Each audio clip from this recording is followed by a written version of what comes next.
Make பண்ண தெரியுமா எனக்கு தெரியாது. அப்போ அந்த மனிதனுக்கு நான் உதவி செய்யணும் இல்லையா? அப்போ யாரோ ஒரு செஞ்சு தச்சு கொடுத்த சட்டை எனக்கு அதெல்லாம் தெரியாது. ஆனால் அவர் கொடுத்த சட்டை எனக்கு நான் போட்டு வரேன். ஒரு வயல்வெளியில் ஒரு நாற்று நடுகிற ஒரு சகோதரி குனிந்து நாற்று நடுகிற போது முதல் நாளெல்லாம் விண்வெளி பிடிக்கும்.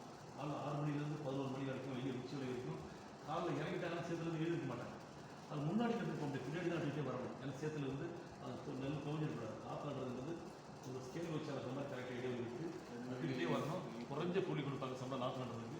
பின்னாடியே நடந்து வரணும். அந்த சகோதரி நிமிந்தா முதுகு வலிக்கும், நடந்து விண்ணுன்னு அடிக்கும் இல்லையா? அவ்வளோ சிரமப்பட்டு அதுக்கு நட்டு நாற்று நட்டதுனால தான் அவனை சேர்த்து கால வைக்கிறனால தான் நம்ம சோத்து கால வைக்க முடியும். அப்போ நம்ம வாட் இஸ் யுவர் கான்ட்ரிபியூஷன்? அந்த சகோதரிக்கு நீங்கள் என்ன செய்யுங்க? நான் சாப்பாடு செய்ய தெரியாது, அரிசியாக இருக்க தெரியுமா, நெல் அடிக்க தெரியுமா, கல் அடிக்க தெரியுமா? நான் சட்டையை போட்டு வந்துட்டு படிக்க வந்துட்டோம். அப்புறம் படித்த பிறகு அந்த மாணவர்களுக்கு அந்த மக்களுக்கு நம்ம எதை செய்யணுமா இல்லையா? அப்போ நான் அந்த திருப்பி கொடுக்க வேண்டியது இருக்குது. அந்த பேக் டு ஹோம், அந்த மக்களுக்கு நாம் மீண்டும் ஏதாவது செய்ய வேண்டிய கடமை ஒவ்வொரு குடிமக்களுக்கு இருக்கிறது, குறிப்பாக மாணவர்களுக்கு இருக்கிறது. குறிப்பாக நீங்கள் வரலாற்று அறிவியலில் நீங்கள் நாளைக்கு நீங்கள்லாம் நிச்சயமாக ஒரு அதிகாரிகள். நீங்கள் ஏதோ ஒரு துறையில் நான் சொல்கிற 3 துறை ஒரு துறையில் நீங்கள் நிச்சயமாக இருக்குது. நான் எதுக்கு அந்த 3 துறை தெளிவாக சொல்கிறேன்னா, முடிச்சுட்டு நீங்கள் வந்து பிஎல் முடிச்சுட்டு ஒரு லாயராக போய் ஒரு மேஜிஸ்ட்ரேட்டாக போய் ஒரு இடத்துல உட்காருங்க. இல்லைன்னா நீங்கள் ஒரு பொறுப்பான ஆஃபீஸராக போயிட்டு நீங்கள் ஒரு ஆஃபீஸில் கொடுத்தாருங்க. இல்லை என்றாலும் நீங்கள் சும்மா இருக்காங்க.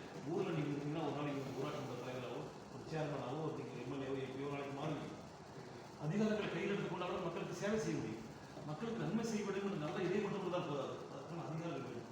சமத்துவமும் சகோதரத்துவமும் நாட்டில் வர வேண்டும் என்றால் எல்லோரும் எல்லாம் பெற்றிருக்க வேண்டும் என்றால் நம்மிடம் இருக்கிற கடமையை மாற்ற வேண்டும். என்ன கடமையாற்ற வேண்டும் நம்ம தெரிந்திருக்க வேண்டும்.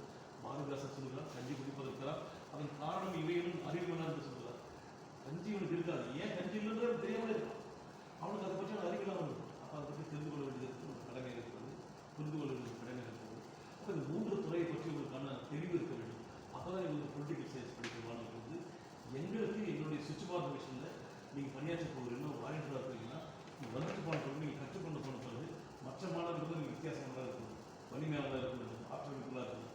சர்வீஸ் மைண்டட் அது நம்மளுக்கு வந்து அதிகாரங்களை கொடுக்கணும். சரி, சேவை செய்யத்தான் ஒரு வேலை எடுத்து போட்டு செய்ய கிடைக்கிற அனுபவம்